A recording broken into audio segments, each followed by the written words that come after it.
I never thought I'd be the kind of person whose relationship unraveled because an ex came back into the picture. That always sounded dramatic, like something that only happened to other people. But a month ago, my boyfriend sat across from me on our couch and admitted he wasn't sure he loved me anymore because seeing his ex again had stirred feelings. He thought we'd been together for 3 years. Long enough that our lives were woven together in quiet, unremarkable ways that felt permanent. Shared groceries, half-watched shows, the unspoken assumption that we were building towards something solid. I trusted the consistency of our life more than I trusted words. I thought love, when it was real, was steady, safe, chosen. When he first mentioned that his ex had moved back to town, I didn't panic. I didn't interrogate him. I told myself confidence meant not flinching. Everyone has a past. Everyone has unfinished stories. I believed that if he had chosen me once, he would keep choosing me. I was wrong.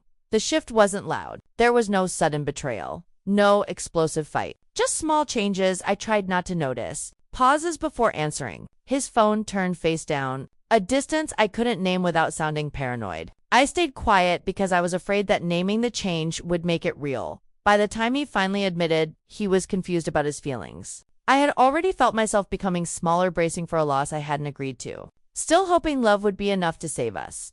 Ethan and I had been together for 3 years. Long enough that people assumed permanence when they talked about us. Our apartment still smelled faintly like fresh paint because we never agreed on art to hang. He left his shoes in the hallway and apologized every time, like the apology mattered more than the habit. I loved him in a practical, rooted way, the kind that made future plans feel obvious instead of desperate. Marriage wasn't a question, just a timing discussion. Or at least that's what I told myself when I imagined our life stretching forward. But when Lily's name first came up, it was casual, almost careless. Ethan mentioned she'd moved back to town while we were brushing our teeth, foam clinging to his mouth. He said it like something happening near us, but not to us. I nodded, spat, didn't ask questions. Because I trusted him and because I trusted myself. Everyone has a past. Everyone has an ex. I told myself confidence meant not flinching, not interrogating, not showing fear where none should exist. But the air changed anyway. Subtly, the way it does before a storm, you pretend you don't see. Ethan started pausing before answering simple questions, his eyes flicking away like he was double-checking a memory. His phone lived face down now, screen dark and secretive. He laughed less, smiled slower, like joy needed approval before appearing. I noticed everything and said nothing, afraid that naming the shift would make it real. Silence felt safer than confrontation, at least for a little while. The first time I felt truly unsettled was at dinner with friends, when Lily's name floated across the table again. Someone asked how she was doing, and Ethan answered too quickly, too thoroughly. His voice softened in a way I hadn't heard directed at me in weeks. I felt myself shrink, shoulders curling inward as if I could make room for a ghost. No one else noticed. Or maybe they did and politely pretended not to. Either way, I swallowed the lump in my throat and kept chewing at home that night. I asked him if everything was okay, trying to sound light. He hesitated just a beat too long before saying he was tired. The lie wasn't dramatic, but it was clumsy, and it landed heavily between us. I lay awake listening to him breathe, counting the seconds between inhales like a metronome measuring distance. My chest felt tight, not with panic yet, but with anticipation. I knew something was coming. I just didn't know how hard it would hit. Over the next few weeks, Ethan grew both closer and farther at the same time. He hugged me longer, kissed my forehead more often, like he was apologizing without words. Yet he canceled plans, missed calls, drifted during conversations. I felt like a placeholder, filling space while his mind wandered elsewhere. I started rehearsing questions in the shower, arguments in my head, but every time I saw his face, the words dissolved. Love makes you generous to a fault. It teaches you patience that borders on self-betrayal. The night he finally said it, the apartment was quiet in a way that felt intentional. He sat across from me on the couch, hands clasped,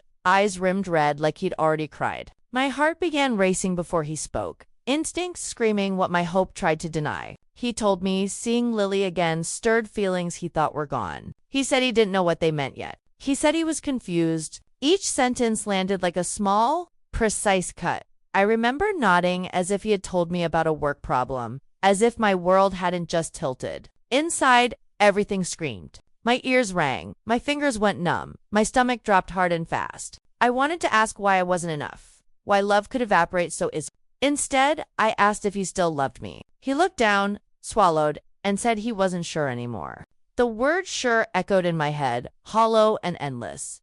After he went to bed, I stayed on the couch staring at the blank television screen. My reflection looked unfamiliar, eyes wide, mouth slightly open, like I'd been caught off guard in my own life. I realized then how fragile certainty really is, how quickly it can be rewritten by someone else's nostalgia. I had built my future on the assumption of his love, and now that foundation was cracking beneath me. That night, I didn't cry yet. I just sat there very still, learning what it felt like to be unchosen. Morning came with cruel normalcy.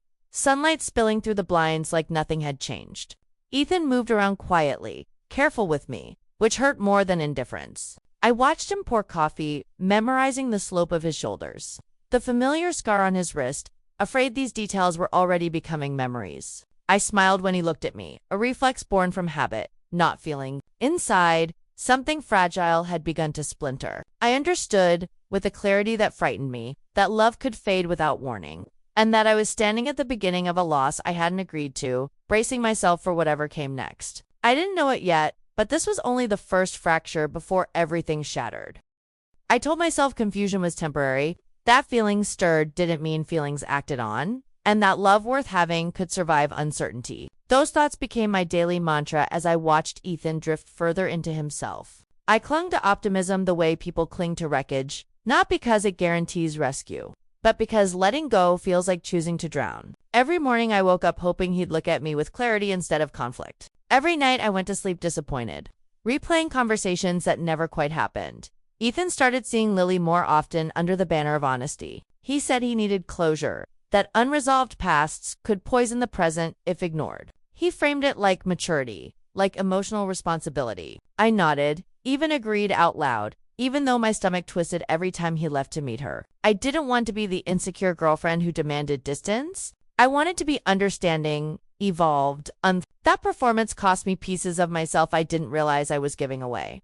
When Lily finally appeared in my life, it was at a mutual friends gathering, and she was exactly as I'd imagined and worse. Polite smile, soft voice, eyes that lingered just long enough to feel intentional. She hugged Ethan like muscle memory, her hand resting on his back a fraction too long. I stood there holding a drink I didn't want, feeling invisible in my own relationship. She acknowledged me kindly, warmly even, which somehow felt more humiliating than open hostility.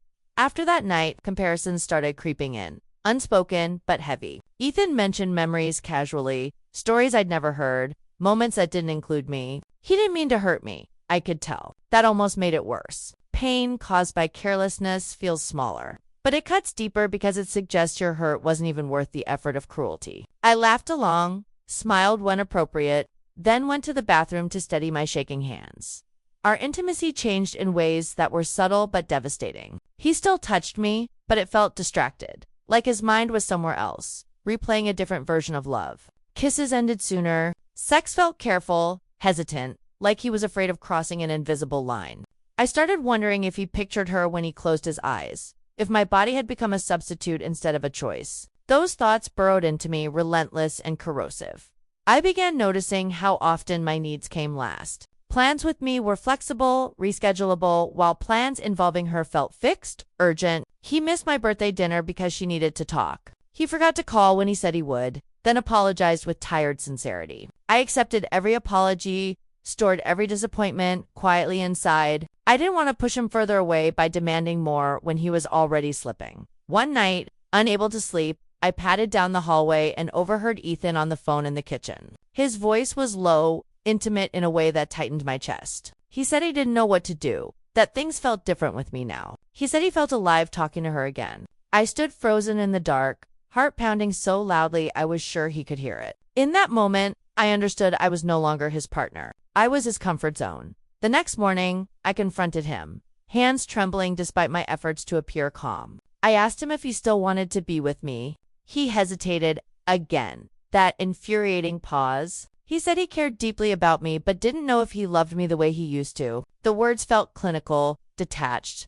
like a diagnosis delivered without empathy. I felt something inside me collapse, a final support beam giving way. From then on, everything felt like slow humiliation. Friends looked at me with pity. They tried to hide. I watched Ethan light up when Lily texted, his face softening in ways I hadn't seen in months. I felt replaceable, like a placeholder. He kept around until he figured out his next move. My confidence eroded daily. I questioned my worth, my attractiveness, my value. I replayed our entire relationship, searching for the moment I became insufficient. Physically, the stress took over. I lost weight without trying. My hands shook when I poured coffee. Sleep came in short, restless stretches filled with anxious dreams. Emotionally, I felt raw and exposed, like every nerve ending was uncovered. Yet I kept going, kept loving, kept hoping, because admitting the truth felt like failure. I didn't want to be another woman discarded for an ex. Another cautionary tale whispered among friends. The breaking point came quietly, not with a fight, but with clarity. Ethan told me one afternoon that he needed space to think, that he didn't want to string me along. I realized then that he already was. Space meant distance. Distance meant loss. I nodded, thanked him for his honesty, and watched him leave the room. When the door closed, something shifted inside me. The pain didn't vanish, but it sharpened into something else.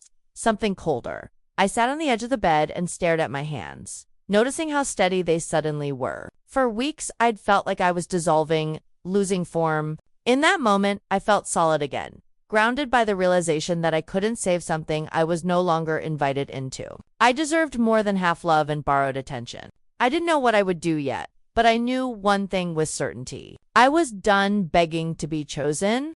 The strange thing about hitting emotional bottom is how quiet it feels. There was no dramatic collapse, no screaming or sobbing on the floor, just a stillness that settled over me after Ethan asked for space, like my nervous system finally shut off its alarms. I stopped replaying every conversation. I stopped scanning his face for clues. The constant ache dulled into something sharper, cleaner. Resolve, maybe, or self-preservation, for the first time in weeks. I slept through the night. I didn't announce any change to Ethan. Outwardly, I stayed the same. I asked how his day was.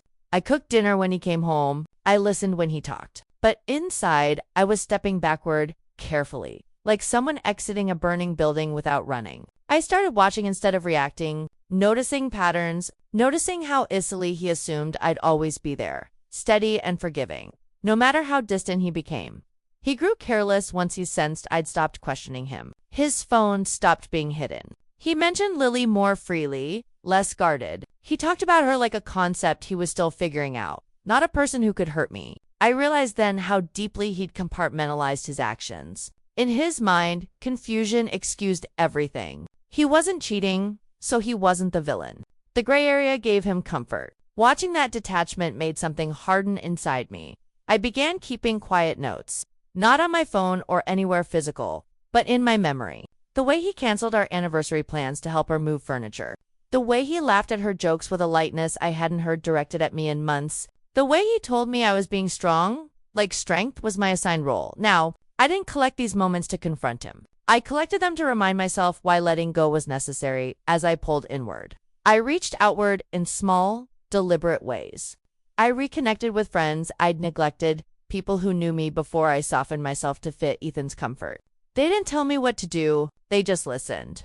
They reminded me who I was when love didn't feel like a competition. In their presence, I felt less invisible, less replaceable, like I existed independently of anyone choosing me.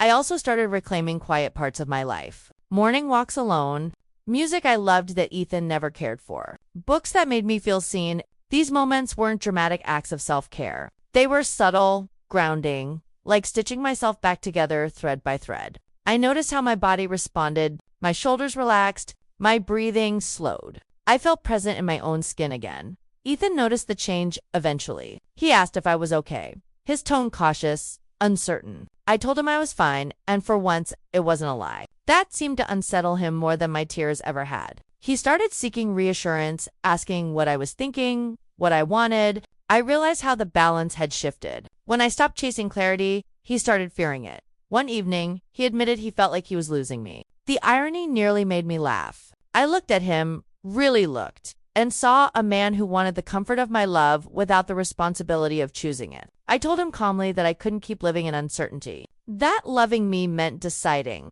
not drifting. My voice didn't shake. My heart didn't race. I felt steady, grounded in truth.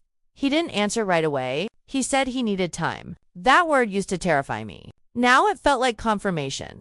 I nodded and told him to take it. Inside, I was already gone. I understood then that waiting for someone to decide your worth is a form of self-abandonment. I had done enough of that the final shift happened not with anger, but clarity. I realized Lily wasn't the real problem. She was just the catalyst. The real issue was Ethan's inability to let go of comfort while reaching for excitement. His nostalgia wasn't about love. It was about escape. Understanding that stripped the situation of its power over me. I wasn't losing to another woman. I was outgrowing a man. That night, lying alone in bed, I felt grief rise. Heavy but honest. I let myself feel it fully. The loss of the future I'd imagined. The version of him I'd believed in. The safety I thought was permanent. I cried quietly, not from panic, but from acceptance. When the tears stopped, I felt lighter.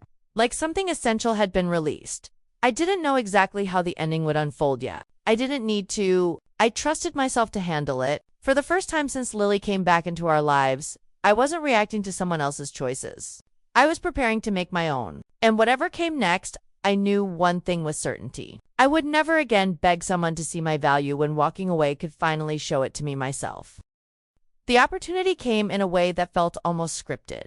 The kind of coincidence you don't trust at first because it feels too clean. A mutual friend was hosting a small gathering. Nothing formal, just drinks and familiar faces. Ethan mentioned it casually, assuming I'd come like always. Lily would be there too. I saw the flicker of uncertainty in his eyes when he said her name, like he was bracing for a reaction. I smiled and said, "That sounded nice." And in that moment, I knew exactly what I was going to do. I didn't plan a confrontation the way movies make it look. No rehearsed speeches in the mirror, no dramatic ultimatums. I just decided I wouldn't protect him anymore. I wouldn't soften the truth for his comfort. That decision settled into me like a spine. Calm, steady, unavoidable. I picked out an outfit that made me feel like myself, not like someone trying to compete. I wanted to walk in grounded, not armed. The room buzzed with familiar energy when we arrived. Laughter overlapping, music low and conversational. I felt strangely detached, like I was observing my own life from a step removed. Ethan stayed close at first, his hand hovering near my back, unsure if it belonged there. Lily arrived not long after, effortless as always, confidence worn like perfume. She greeted Ethan warmly, then me, her smile polite but searching, like she was measuring something she couldn't quite name. As the night unfolded, patterns revealed themselves without effort. Ethan gravitated toward her, conversations flowing easily, their shared history filling gaps I no longer fit into. People noticed. I noticed them noticing. Whispers followed glances. I felt a familiar sting, but it didn't take root. Instead, I felt oddly powerful, like standing in the center of a truth everyone else was just beginning to see. At one point, a friend asked, half joking, how things were going with us. The question landed softly, but the room seemed too quiet around it. Ethan hesitated, eyes darting between Lily and me. That pause was everything. I set my glass down, heart steady, and said we were figuring things out. The words were neutral, but my tone wasn't apologetic. It felt like reclaiming my voice after weeks of swallowing it.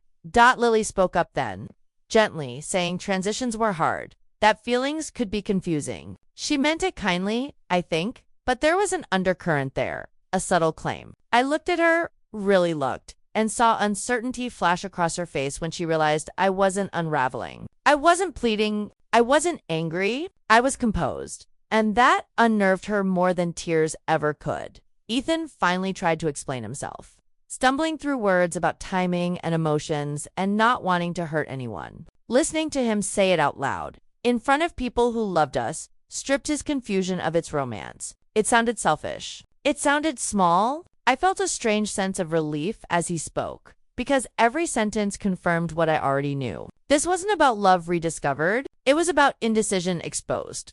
When he finished, the silence stretched, heavy and expectant. I felt every eye on me, waiting for my reaction. This was a moment I'd once feared, imagined with shaking hands and a cracking voice. Instead, I felt calm wash over me, like clarity finally had the floor. I told him I loved him once, deeply and honestly, but that love doesn't survive being treated like an option. I said I wouldn't compete with a memory or wait in emotional limbo anymore. I spoke slowly, carefully, choosing truth over cruelty. I said his confusion had cost me sleep, confidence, and peace. I said I'd bent myself into someone smaller to keep him comfortable while he figured out what he wanted. I said that ended now. My voice didn't waver. My hands didn't shake. I felt rooted, like every word was exactly where it belonged. Ethan looked stunned, his face draining of color as realization set in. He tried to reach for me to say he needed time, that he hadn't meant for it to go this far. I stepped back gently, not angry,